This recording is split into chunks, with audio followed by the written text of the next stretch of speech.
Hello and welcome to Lecture 6 of Advertising, or as I like to teach it, Integrated Marketing Communications. Today we'll talk about the creative strategy, planning for it, developing it, implementing it, and evaluating it.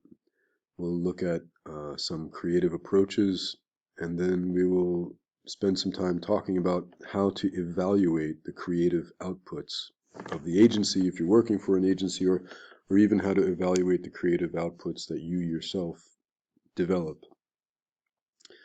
So, first let's look at creativity in advertising.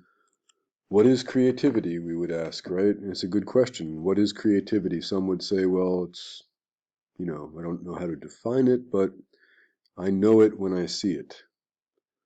So if I asked you sitting there at home, what is creativity?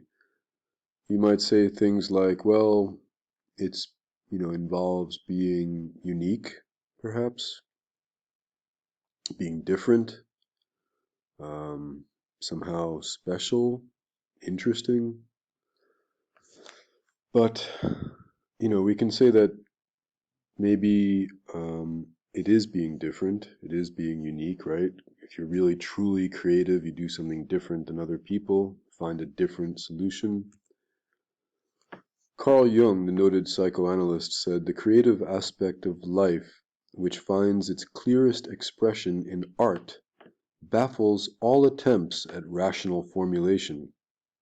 Any reaction to stimulus may be causally explained, but the creative act, which is the absolute antithesis, or the opposite, of mere reaction, will forever elude the human understanding." And I think he's got a point there, right? Because, what is creativity? Where does it come from? How can it be explained? It's in and itself, it's a very difficult thing. But, you kind of, again, creativity when you see it, and it's, pretty much about being different and unique, right? But we also have to ask the question, is advertising creativity the same thing? Creativity in advertising, is that the same as just plain old creativity? And I think you'll agree that it's not. David Ogilvy, who's kind of like, our hero, patron saint, he says, he asks, what is a good advertisement? An advertisement which pleases you because of its style, or an advertisement which sells the most? They are seldom the same. Go through a magazine and pick out the advertisements you like best. You will probably pick those with beautiful illustrations or clever copy. You forget to ask yourself whether your favorite advertisements would make you want to buy the product. So he's giving a hint, right, about what is different between just regular old creativity and advertising creativity. With advertising creativity, right, you have to do something. It's just not regular old creativity. It's kind of like creativity with a purpose. It has to accomplish some goals, right? Solve some problems. So if we were to put a definition to it, we can say that advertising creativity is the ability to generate fresh, unique, and appropriate ideas that can be used as solutions to communications problems. So in this sense, you kind of see, remember I was telling you about how advertisers work with their agencies, right? They give them this copy platform, which is where we left off in the last lecture, was developing the copy platform as the main kind of strategy document. And we give that to the creative team at the agency, and we tell them, here's the problem, right? The first part of that copy platform was, what's the, problem that you're coming to the agency with? What's the problem that needs to be overcome? So here, then, the advertising creativity needs to be unique, yes, fresh, yes, but it needs to be appropriate. Just being fantastically unique and indifferent doesn't necessarily mean that it's going to solve the problem, is as useful as a solution to the communications problems that we've identified. Here, Ogilvy, in this quote, he kind of focuses only on buying the product, right? It's a bit of a narrow view, making a sale, because sometimes communications problems, like remember we talked about the objectives that we set for advertising, they can be different than just selling, right? They can be to remind you, to persuade you to do something, to call something, to donate to charity, to come to a website, whatever.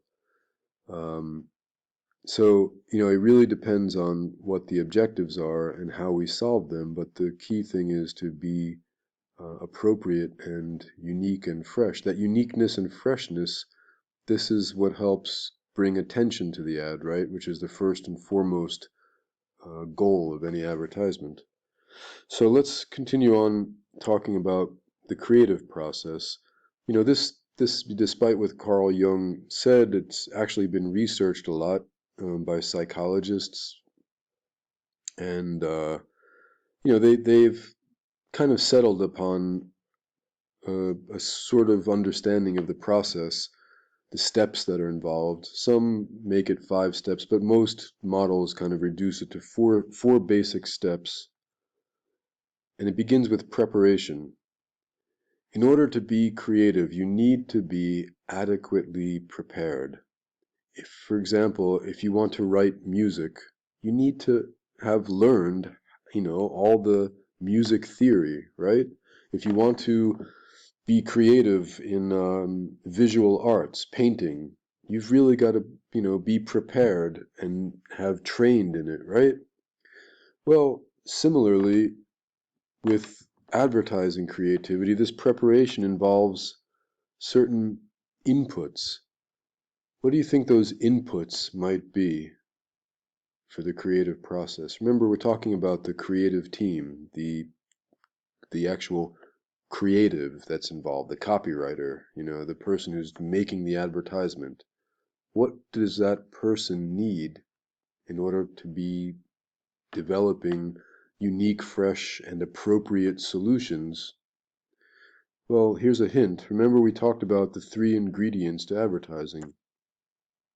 No, this is not the ingredients here. This is chocolate cake, which I really wish I had sitting next to me right now. But I don't. So let's continue. And what did we say was the first ingredient?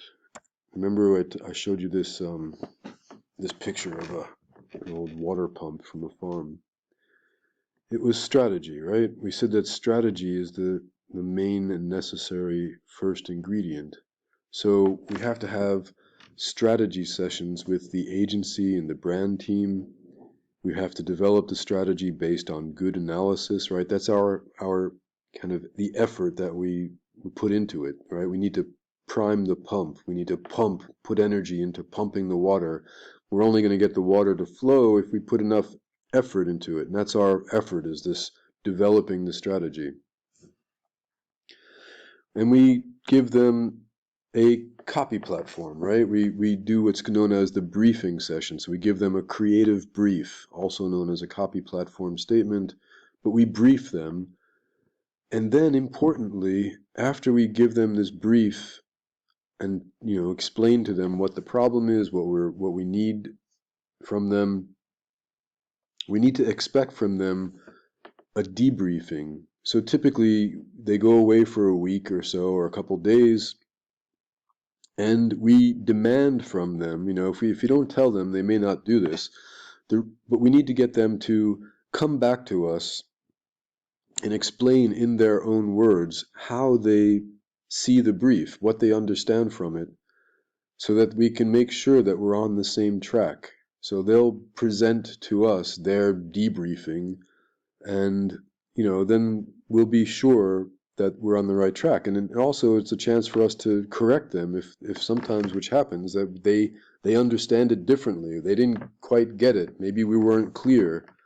But for whatever reason, if they don't get it, then you have to set them on the right track. So this is the primary inputs, is the, all this stuff that goes into the strategy development, the copy platform, or the brief. And we need time. It takes lots of time. You cannot just expect to be creative instantly. And this is a big mistake. Remember, we said that typically people that aren't aware of how advertising works, they just think, oh yeah, I come up with a great idea and here's the idea. But it doesn't work like that. You need to kind of have these inputs into the process and take some time and really think, really put your mind to it. And time is a very valuable thing. Watch it fly by. Isn't there some sort of lyrics like that? As the pendulum swings. Uh, it flies by. Look at that. Time flies. In fact, agencies, after they get briefed, take a long time typically to give you good work. They may give you something after a week or two, but maybe not. And maybe it's not going to be good work, and you have to send them back and do it again. In fact, Ogilvy, in his book, Ogilvy on Advertising, he has this kind of little picture. It shows the gestation, right? The period of time between pregnancy and birth of animals, rats, rabbits, skunks, hyenas, and ad agencies are thrown in there. And he says, advertising agencies have a genius for wheel spinning. That is like spinning your wheel, staying in one place, wasting time.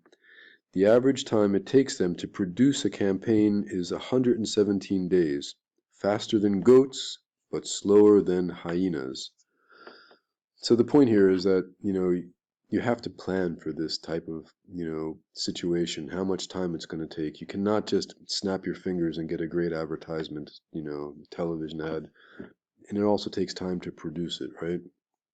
Producing it, it's, the creative time plus, thinking of the time plus the actual production. It's a long time. So, mark your calendars appropriately. What else do we need? Well, remember in the copy platform statement, the creative brief, there's a section on, information that's useful for copywriters, right? So for example, here's an example we can talk about. The product is Colombian grown coffee beans. And some of the information that the copywriters or the creative team would want is things like, the physical features. It's 100% Colombian grown coffee. It's got full-bodied flavor. It's got rich aroma. The benefits, fewer poor pots of coffee. You can please your spouse, your mate and your guests. You can please yourself. And it has a soothing aroma. But there's also story building information, right? You'd want to know all these things. You'd want to supply your creative team with this.